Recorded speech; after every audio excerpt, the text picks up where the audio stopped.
Les hommes politiques ont bravé l'interdiction d'aller au stade et étaient prêts à la confrontation. C'est une déclaration choc de Maître Almami Traoré, l'un des conseils de Moussa Dadis Camara, dans sa plaidoirie de ce lundi.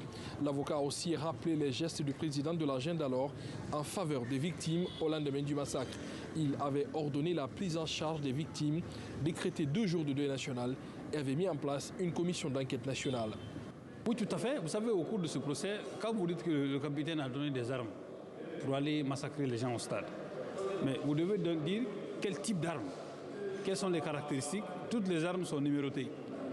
Et à qui a été donné? Est-ce que les armes ont été présentées ici?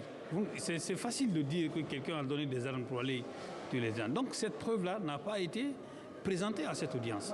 Donc il fallait démonter ces argumentations-là qui ne sont pas fondées sur des preuves matérielles. Et bien entendu, puisque ça n'existe pas, le tribunal ne peut pas condamner Dadis sur le oui-dire.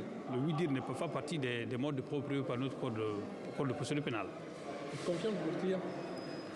Il est très serein, il est terrain et nous sommes confiants quant à l'issue de la décision au dire du droit. Je ne dis pas s'il y a une autre considération, c'est pourquoi j'ai interpellé le tribunal.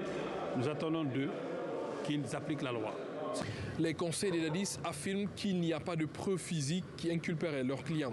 Après plus de 20 mois d'audience, ce long feuilleton judiciaire est à sa toute dernière étape avant le verdict. Une phase qui se déroule sans l'un des principaux accusés.